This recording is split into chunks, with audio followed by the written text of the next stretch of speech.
ഈ ഒരു പ്രോഗ്രാം നമ്മൾ പ്ലാൻ ചെയ്യുന്ന സമയത്ത് 100 സബ്സ്ക്രൈബേഴ്സിനെ കൊണ്ടുവരണം എന്നായിരുന്നു നമ്മുടെ പ്ലാൻ ഉണ്ടായിരുന്നത്. 100 പേര് വരും എന്നുള്ളതേ നമ്മൾ വിചാരിച്ചിട്ടുണ്ടായിരുന്നുള്ളൂ. പക്ഷേ ഇന്നിപ്പോ ഈ രജിസ്ട്രേഷൻ കഴിഞ്ഞ് നിൽക്കുമ്പോൾ 160-ലേറെ സബ്സ്ക്രൈബേഴ്സ് ആണ് കേരളത്തിന്റെ പല ജില്ലകളിൽ നിന്നും നമ്മുടെ പരിപാടി അറ്റൻഡ് ചെയ്യാൻ വേണ്ടി വന്നിട്ടുള്ളത്. നമ്മുടെ ഫ്യൂച്ചർ കോഡിംഗ് ചലഞ്ചിനെ കുറിച്ച് ഞാൻ ഡീറ്റെയിൽ ആയിട്ട് പറഞ്ഞുതരാം. നമ്മുടെ സബ്സ്ക്രൈബേഴ്സിന് വേണ്ടിയിട്ട് എക്സ്ക്ലൂസീവായി നടത്തുന്ന ചലഞ്ചാണിത്. ടോട്ടലി 4 റൗണ്ടുകളാണ് ഉണ്ടാവുക. ആദ്യത്തെ റൗണ്ടിൽ 150 പേര് വരും. ഈ 150 പേർക്ക് ബേസിക് കോഡിംഗ് കൊടുത്തിട്ട് അതിൽ നിന്ന് 100 പേരെയാണ് നമ്മൾ സെക്കൻഡ് റൗണ്ടിലേക്ക് സെലക്ട് ചെയ്യുന്നത്. സെക്കൻഡ് റൗണ്ടിൽ ഈ 100 പേരിൽ നിന്ന് 50 പേരെയും തേർഡ് റൗണ്ടിൽ ഈ 50 പേരിൽ നിന്ന് 25 പേരെയുമാണ് നമ്മൾ സെലക്ട് ചെയ്യാൻ വേണ്ടി പോകുന്നത്. അതും കഴിഞ്ഞ് ഏറ്റവും ലാസ്റ്റ് ആൻഡ് ഫൈനൽ റൗണ്ടിൽ, അതായത് ഫോർത്ത് റൗണ്ടിൽ ഈ 25 പേരിൽ നിന്നും 10 പേരെ സെലക്ട് ചെയ്ത് 10 പേരിൽ ഓരോരുത്തർക്കും 25,000 വെച്ചിട്ട് 2,50,000 ക്യാഷ് പ്രൈസ് ആണ് കിട്ടാൻ വേണ്ടി പോകുന്നത്. The Future Coders Challenge Round 1 begins in 3, 2, 1, start.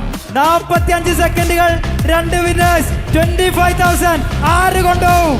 ജയിക്കൊന്നും ഉറപ്പൊന്നുമില്ല, എന്നാലും ഞാൻ എന്റെ ബെസ്റ്റ് ഞാൻ ചെയ്യും. കാലിക്കറ്റ് വന്നാണ്, വന്നത് എന്തായാലും മുതലായി.